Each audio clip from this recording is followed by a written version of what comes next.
সম্পদ আমি এইভাবে নিতে দেব না। এই সন্ত্রাসীরা, আমি এই সম্পদ, এই ভূমিদস্যুরা। ভিডিওতে যে মানুষটি রাগে, দুঃখে, ক্ষোভে প্রতিবাদ জানাচ্ছিলেন তার নাম হাজী ইউসুফ আলী।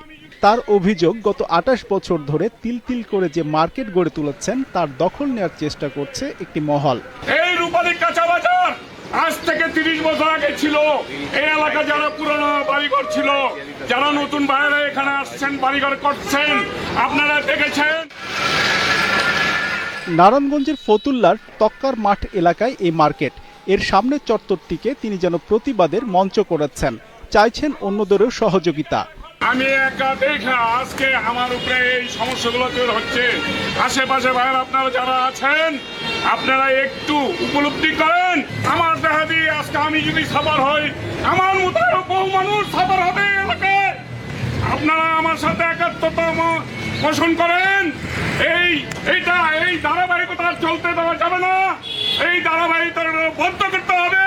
এইটা অবশ্যই সবার এগিয়ে আসতে হবে। মার্কেটের জায়গা নিয়ে মামলা চলমান। গত 8 এপ্রিল আদালতের স্থিতাবস্থার নির্দেশ ইউসুফ আলীর পক্ষে যায়। অভিযোগ, তারপরই প্রতিপক্ষ সাইনবোর্ড থেকে মুছে দেয় নাম, তালাও লাগায়। 98 থেকে আমার বাবা এটা ভোগ দখল, এটা ক্রয় সূত্রে মালিক। আমরা ছোটবেলা থেকে দেখে আসতেছি, জন্মের পর থেকে। এটা আগে রূপালী কাঁচা বাজার ছিল এবং এই মহল্লার সবাই এটা জানে। 2023 সালে বিএনপির নামধারী সন্ত্রাসীরা বিএনপির নাম বিক্রি করে খোরশেদগঞ্জ দালাল, বিভিন্ন দালাল আছে, শামীম দালাল, খোরশেদ দালাল, এই দালালগুলি বিভিন্ন জাল তৈরি করে আর আমার বাবারে টর্চার করতেছে, বিভিন্নভাবে হুমকি দিতেছে এবং বিভিন্নভাবে টাকা আবদার করতেছে। এটা নিয়ে অনেক দিন ধরে এইখানে নাম ছিল ইউসুফ সুপার মার্কেট, পুরো মহল্লার সাক্ষী। কিন্তু তারা অনেক কারণে ভয়ভীতি দেখাচ্ছে দেখে তারা অনেকে সামনে ওপেনে মুখ খুলতেছে না। গত 28 বছর ধরে মার্কেটটি ইউসুফ আলীর দখলে, বলছেন ব্যবসায়ীরাও। 23 বছর ধরে দোকানদারি করি ইউসুফ সুপার মার্কেটে। মানে প্রথম যখন ইটা গাছে তখন থেকে আমি দোকানদার, তখন থেকে দোকানদারি করতেছি। আমি ভাড়া ইউসুফ সাহেবকে দিই। দোকান নিচ্ছি 10 বছরের উপরে হইব। আমি ভাড়া দিতেছি ইউসুফ সাহেবের। আমার সাথে ডেট নিচ্ছে ইউসুফ সাহেবের সাথে। মালিকানা ও দখলদারি রক্ষায় মরিয়া ইউসুফ আলীকে এক পর্যায়ে ক্লান্ত দেখা যায়। এ অবস্থায় তিনি কথা বলেন গণমাধ্যমের সঙ্গে। রাজনীতির প্রেক্ষাপট নিয়ে তারা আসে, আর নয় তাদের আসার এত বড় ক্ষমতা নাই, তারা পারত না। আমার 29 বছরের মার্কেট পজিশন, আসতে হলে আমার সাথে কম্প্রোমাইজ করে আসতে হবে।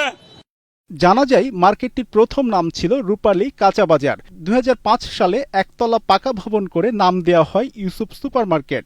হাজী ইউসুফ আলী আরও বলছেন, তিনি প্রয়োজনে জান দেবেন কিন্তু অধিকার ছাড়বেন না। সপ্তাহখানেক হলো সুপার মার্কেট লেখাটি শুধু আছে, সাইনবোর্ড থেকে উধাও ইউসুফ। অথচ আদালতের স্থিতাবস্থা আছে। একজন মানুষ 2 যুগেরও বেশি সময় জায়গার দখলে। 25 বছর পর কারা 2023 সালে এসে জমিতে মালিকানা দাবি করে বসল? সমস্যার সমাধান এ একটি প্রশ্নে। আমার জানের নিরাপত্তা নাই, আমার কাছে চাঁদা দাবি করতেছে।